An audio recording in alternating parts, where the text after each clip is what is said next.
Hello friends, Jerry Rosa here in the Rosa Stringworks Workshop. Look at this.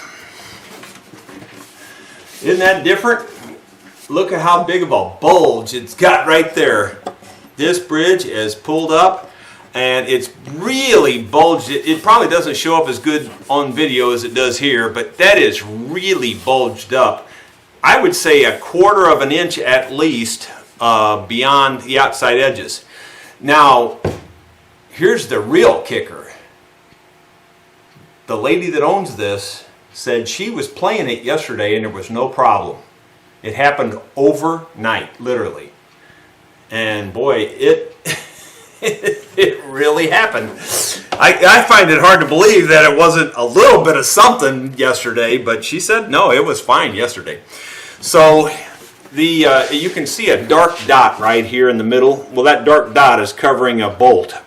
And that bolt is the one thing that did not turn loose, and once again, the bolt is what's ruined this top pretty much. When I say ruined, I mean it really made a mess out of it. We'll fix it, but anyway, we're going to take it apart here and put some clamps on it overnight and just let it sit flat for a while. I've taken the nut out of the inside. I was hoping I could feel something give, but nothing's giving. I'm going to have to figure out a way to get this plate off of here, this little cover, and it doesn't look like it's going to be easy. It looks like it's a wood plug. I think I'm just going to drill it out and we'll figure it out later. That actually worked pretty good. I drilled it out and you can probably see the head of the screw there. See if we can get it to unscrew out of the hole. It's turning at least, so that's a good thing. There we go, I can push it back as I was turning it. Okay, we won't be putting that back. You've heard me say before, those things cause more problems than they fix, and it for sure did in this case. I can also tell you that the bridge plate inside there is really buckled, really bowed, and the front edge of the bridge plate has come loose here. Wow. I don't know that we'll get this to soften back up and go flat again, but we're going to, I think I'm going to just soak it down with some water here and maybe even soak the inside with a wet rag, and then I'm just going to put a clamp on it and put some pressure on it and just see what happens. I've got a large block. Large, it's not really that large. It's a thick block, a stout block, a little bit longer than this one, about this long, a crust underneath here. And I've got a pad on top of the bridge. As I start cranking this down, I notice the crack is closing up. So I'm going to put some, well, I've got some water here. I'm going to work that into the crack a little bit. And then I'm going to squeeze this glue down into the crack. Figure if we're going to close it up, we might as well go ahead and get some glue down in there. Just in the crack though. I don't want it on the bridge yet. So as we tighten this down, I think you can even see the glue starting to squeeze out of the crack right there. And I'm going to go ahead and crank on it a little bit to try to get it to come on down. Wow, it's really buckled. I don't think I've ever seen one do quite what this one did. It's almost got the crack closed tight as it can be.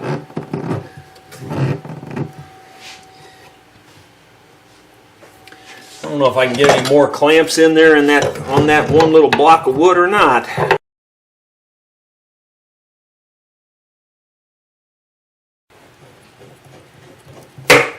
Wow, that popped. That really popped, so something gave there with all that pressure. Yeah, that's flattening it out, back out quite a bit now. I don't know what gave, but something gave. And it's flattening it out quite a bit now.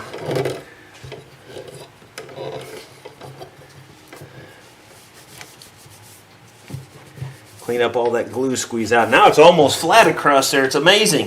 It's like a miracle almost. It's crazy. Well, we'll just let that sit overnight there. That'll be an improvement just to get it to relax and set back like it was.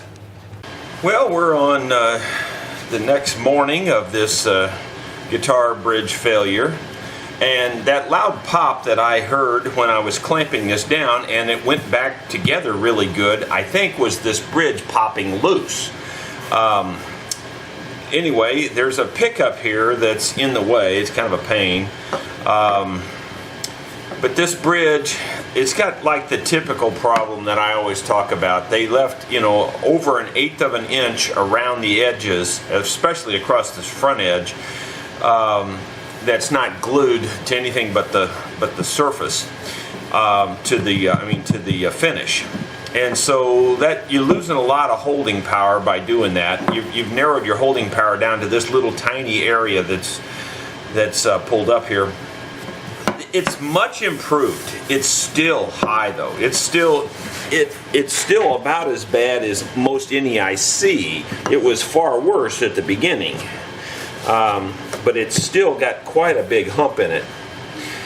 So I think the approach I'm going to take, the darn pickup really creates a complication here, the way that pickup's made.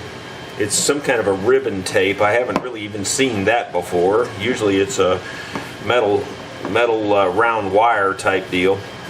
But anyway, I'm going to try to clean off all this extra finish, clean this off as best I can with it being hooked onto this pickup. Really a pain in the neck, actually. And then we're going to clamp it back. I'm going to put a big flat board in this area to hopefully clamp this whole thing flat. I may actually have to put some additional boards on top up here to clamp to that other board even. But we'll see how it goes.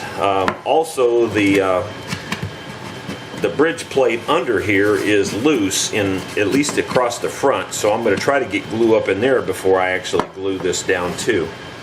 It's going to be a process. I'm not going to film it all, but I'm going to go ahead and clean this up like you've seen me do in plenty of other videos. And I'll clean this off too, and then we'll bring you back when we get to the next step. Because of this unique ribbon cable here, I can't really get it out or loose, and so I'm just forced to work right here on top of the guitar. So I just put a little shop towel down here and I'm carving off all this bad stuff that's there.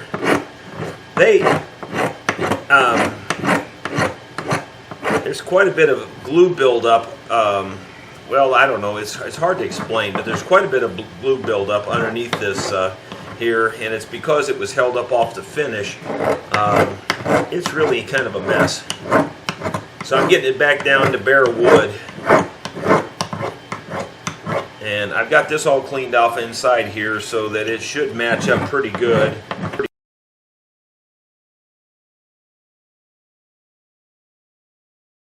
Yep, the tooth blade is the way to go with this stuff. It also leaves ridges in here that the glue will adhere to a little bit better. But that's definitely making a difference. It's cutting that hard glue that was on there, whatever they used. It might have been some kind of an epoxy or something, which I am not a fan of epoxies for woodworking, for the most part. And for those of you that are just now offended by that statement, the problem with, in my opinion, with epoxies is they're not flexible at all.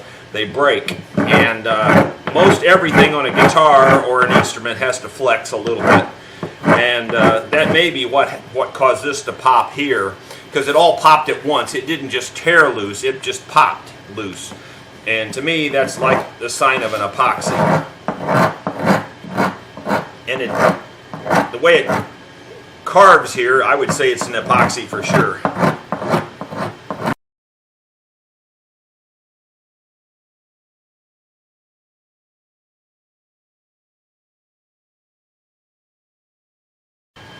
I don't know how well you can see that, but I have a little wedge jammed up in here that's up underneath that just holds this bridge pad down just a little bit, where I might be able to use this bent hooked brush and get up in there and get some glue up in that crack. That's what I'm trying to do. It's a little tiny sound hole to begin with these double extra large hands, trying to get up in there. Once again, it's like building a ship in a bottle. It's not easy to do, but we'll give it our best shot. I've made a number of pads over the years that I can stick up inside the guitar that are hardwood and won't bend, and I can use that to put a lot of pressure on this to try to flatten some of this hump out as I glue the bridge back down. I don't know if this one will fit or not. It's going to be hard to find one that'll fit it exactly, but this one looks like it's probably pretty close to what I want. Actually, it fits in there pretty good. I don't know if it's hitting the ribbon cable or not.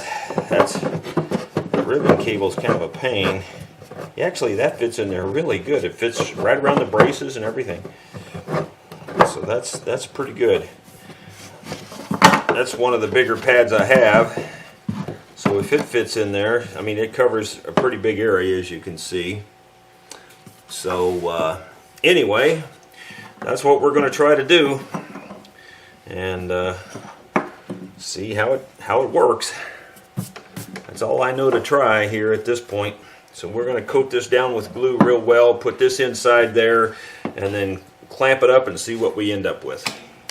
Well, if it stays this way, it's almost perfectly flat, and considering it was a full 1/4 of an inch higher than the outside edges, I would say that's a real improvement. Now, I hope it stays this way. I can't hardly guarantee that.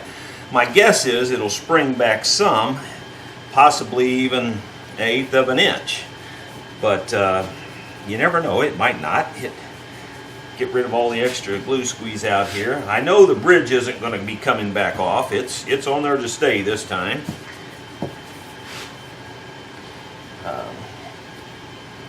That big block underneath there seems to have helped flatten it out a lot.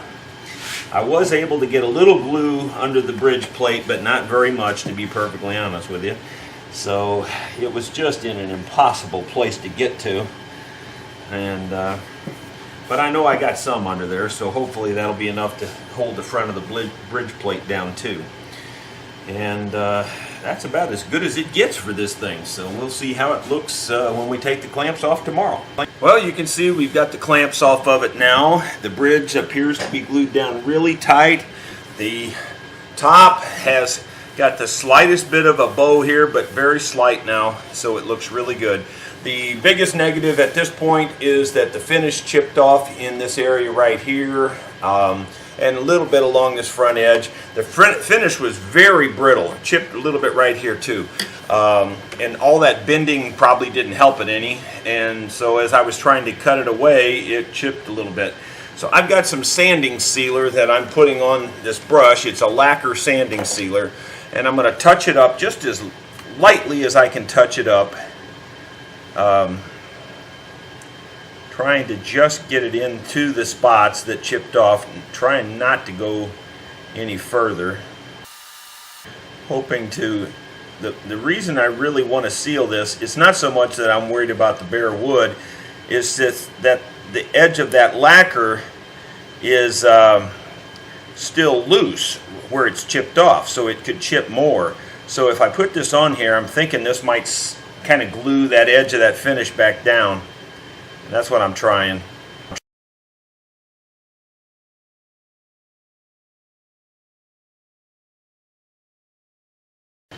Yeah, that's about as good as I'm going to do for right now. I may have to let that dry and come back, put a little bit more on there to try to fill it in and smooth it out a little bit. Well, I thought I had the recorder run, but apparently I didn't. I cut a little rosewood dowel, put it in the hole where the screw used to be, planed it off smooth. You can't feel it now. You can see it because it turned out to be a little darker than, I guess because it's in grain. Anyway, you can see it pretty good, but you can't really feel it. I also beveled the edges of this bridge down. They were really sharp from the factory, so now they're smoother. We touched up the finish a little bit around here. I'm not sure if that got in the video or not. But anyway, I guess we're about ready to string her back up and see what it looks like. Don't know if I mentioned it or not, but the lady that brought me this guitar is a teacher at a local elementary school. As a matter of fact, she teaches at the elementary school where my grandkids go, and she knows my grandkids, so I'll be giving her the grandchildren discount and the teacher discount. Got a lot of respect for our teachers, and I know they don't make a lot of money. They don't get paid nearly what they ought to be paid for the kind of work that they do. And so we'll take good care of her here. She left her own strings in the case, and we'll be putting those on. These are Ernie Ball Earthwood medium light. So that's what we'll be putting on. And I would recommend a light or a medium light on this, is what I would have recommended anyway, so that looks good to me. Okay, I see a problem right away. These pegs are flat on the end, and pushing the string down in there and trying to get the ball to go past it, it wants to catch on the end of the peg, and so I'm going to bevel the ends of these pegs to help that situation out. I'll bring you back here when I get that filed off. Hopefully you can see the ball ends are past the ends of the pins there. That's how they're supposed to look. See if we can zoom up or if we're going to get focused or not. Probably not, but I think you can see it even though it's probably not in focus. But anyway, that just gives you a good idea of what there should look like in there. If yours don't look like that, you got a problem. Well, the string action is quite high on this guitar. It's mostly just due to the high saddle, I think. It's about 120 thousandths right here. I'd like to see that below 100 anyway. 90 would be nice, somewhere in that range.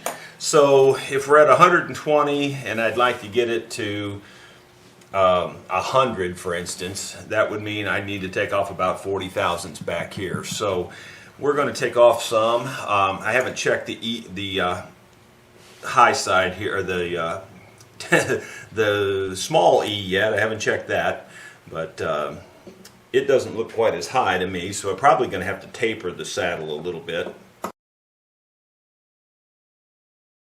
Yeah, it's not too bad, really. The high E side is quite a bit lower. You can even see under the strings and see that this string is quite a bit lower. And I think that's due to this notching here. This B is up on this high notch and the E is falling off. So basically I'm going to take off 40 thousandths from this side and taper it to nothing on this side. I checked it with my 18 thousandths pick as far as action over here. It's almost exactly right on these first three strings. Then it gets quite a bit higher on these three strings. And there's another problem. These are a little high. I mean, they're not crazy high. This one's just a little high, this one's a little more, and this one's a little more. But the biggest problem is that these strings fit in these notches really tight. So, as you're tuning, they'll jerk through that notch because they're kind of being held right there. So, as I lower the action here a little bit, I'm going to widen these notches just a little bit, just so that the string can pull through. As a matter of fact, I don't know if that'll show up or not, but you can see how it's rubbing on the sides of the notch, perhaps. You can possibly see how the edge of the notch has all the dark spots. It's more apparent on this side, and maybe you can see that. But anyway, the strings are definitely rubbing on the sides of the groove more than in the bottom. I don't even know if they're hitting the bottom. So the first thing I'm going to do is widen them just a teeny bit and make sure they're going all the way down. To keep the saw moving like I do, where you're not sawing, you're just using it as a file. It works just like a file. And I've been doing this for 30 years, so to me, it's the perfect way to do it. I would hesitate to tell anybody brand new to do it this way, but it works great for me.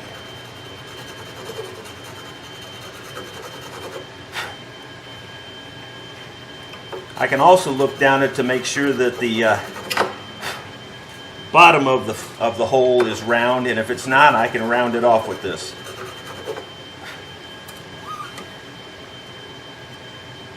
That looks much better. Now we'll check it and see if it's going all the way down. Yeah, it is now. It's perfect now. It's absolutely perfect. I mean, it's just perfect. So that was the problem. It wasn't cut deep enough. And again, this one's stuck in there. Look, I can pick up the guitar before it comes loose. I can actually pick up the headstock just a little bit before it actually comes out of the groove. So you know that's way too tight when you can do that. So again, I'm not going to deepen it. I'm just going to widen it. And I have a feeling it'll be deep enough. Okay, it's not sticking at all now, and I believe it's going to the bottom. So now let's see how that one looks. Okay, that one's pretty close. I mean, it might be 5 thousandths too high, but it was probably 20 thousandths high before, so you know, I can live with 5 thousandths. That's only a human hair. And I think this one's got the same problem. Yeah, it does. I think I can pick up the guitar. Again, I can pick up the whole headstock before it comes out of the slot. It's crazy. It should never be that tight. Yeah, it comes in and out now, no problem, no drag at all.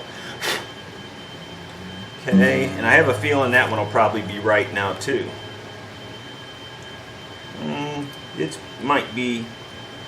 It might be 10 thousandths too high. We could take that one down a hair. Literally a hair. Could go a hair, just a half a hair more.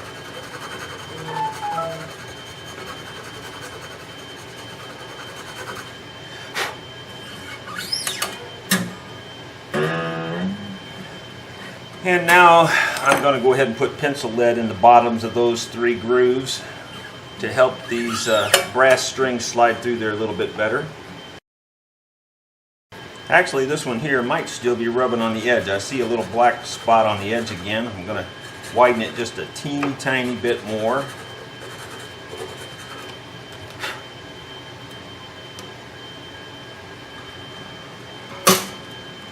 I think we're good now. Just going to check this other string to see if it's catching. It's got the slightest bit of drag in the notch. So we'll widen the notch on that one just a hair or two. That's better. Okay, we ought to be able to tune it up now, and it ought to be just about perfect. Well, it's all fixed up and back in service for the school teacher. Yeah, and the action's much nicer. If anything, it's probably still a hair high on this side here, but not bad. And it's real nice up here at the nut. As I say that, I just noticed that the nut's got some sharp edges on it. You know me, I can't ever quit. So we're gonna fix that real quick too. Just knock off these sharp corners here. Make it more enjoyable to play when you're up here and you slide your hand up a little bit past that nut. You won't feel that sharp corner grabbing you. It's just about perfect. The top of the guitar now is almost perfectly flat. It's got just the slightest bit of a bow to it. And considering the way it came in here, I almost think that was a miracle. Hope you enjoyed it. Thank you for watching.